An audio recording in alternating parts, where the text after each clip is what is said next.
Ti me pitaš koga volim, evo da ti odgovorim. Bolje čitaj prva slova, evo tebi odgovora. Sjećate li se vremena kada je spomenar bio popularan poput današnjih društvenih mreža? Željka Novaković i njezin suprug Igor izložbom Facebook naših baka u knjižnici grada Zagreba izložili su 80-ak skupljenih spomenara i vratili nas u neka stara, možda ljepša vremena. Ideja je došla slučajno, suprug je nešto tražio po internetu i našao je stari spomenar. S obzirom da on inače piše reklame i bavi se riječima, zanimalo ga što su ljudi pisali. Konkretno našli spomenar za 10 kuna iz 1910. godine. Kupio ga je znatiželje i onda kad ga je donio doma, kad smo ga malo prelistali, usvojio ga je duh tog vremena i malo po malo smo počeli prikupljati te spomenare. Sada već imamo preko 350 spomenara u kolekciji i to traje kroz nekakvih 5 godina već. Ovdje je izloženo preko 85 spomenara, najstariji iz 1839. Kronološki su najmlađi iz 1991. Tu negdje se i spomenari prestaju pisati.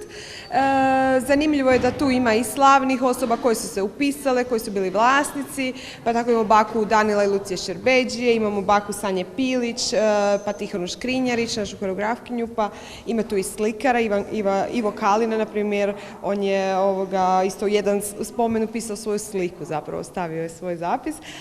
Predrag Raos gdje je nacrtao brodić jednoj kolegici. Tako da svaki spomenar je u biti jedno neotkriveno blago i treba tu puno istraživati ko se sve upisao i kakve je ostavio poruke. Iza svake bure dođe lijepo vrijeme. Ona je dakle preteča lijepog vremena, tako isto svaka nesreća preteča mira i sreće. Zato nikad ne očavaj, već uvijek vedro gledaj budućnost. Ovo je spomenar inače gospođe Ivanke Neralić. Ona je zanimljiva, ona se javila kad je vidjela ovu našu izložbu i rekla je da ga je dugo čuvala, dobila ga od svoje majke i da je jako drago što ćemo ga mi sačuvati dalje u muzeju. I kad je suprug pitao da li ima netko poznat možda tko se upisao, jer uvijek je zanimljivo znati takve detalje, ona je rekla pa da, poznat, ja sam poznata. Kaže, ja sam bila prvakinja u veslanju od 1948. do 1956. Na rangu ondašnje države, to je bilo danas kao Janica Kostović. Evo gledajte kakva je ovo minijatura i crtež i tekst. Ovdje je tata ostavio kćeri svoj notni zapis. Evo morat ćemo naći nekog muzičara da nam pročita je li to nešto originalno ili je to nešto ovako. Poruke su znači te neke tradicionalne spomenarske koje se prenose s koljena na koljeno i ima ovih znači, preuzetih iz književnosti, ima puno osobnih posveta roditelja, prijatelja, učitelja, uči, vrijeme se kotura, uskoro će doći mala matura i tako to. Ovo je 6. izložba ove godine smo krenuli s izložbama. Prvo je bila u dječjoj knjižnici, onako simbolično Marina Držića, zatim smo bili u knjižnici Bogdana Grizovića, Božidara Ađije, Vladimira Nazora i u knjižnici Petra Preradovića u Bjelovaru. Interes je velik, ljudi jako pozitivno reagiraju na ovu priču, što nam je drago, to radimo u biti i da razveselimo druge, a ne samo sebe.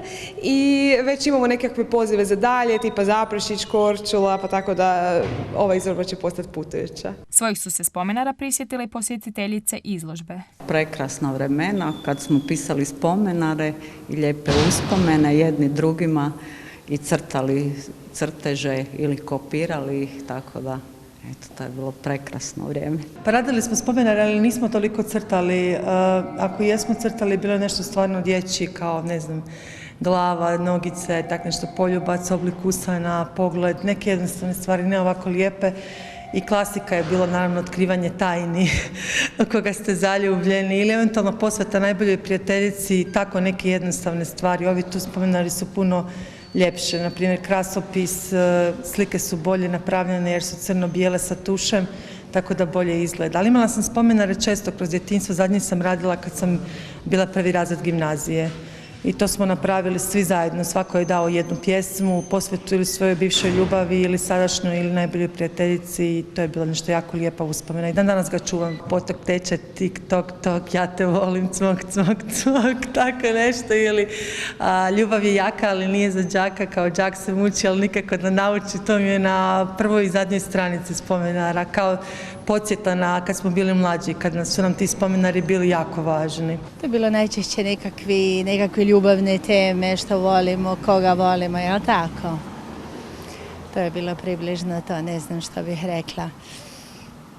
Koje slike volimo, kako boju očiju volimo, kod nekoga, kod dečka, ne znam ja, prijatelji i tako. To su uglavnom ovako bile simpatične, male tajne. Izložene spomenare možete vidjeti sve do 10. rujna u auli knjižnice grada Zagreba.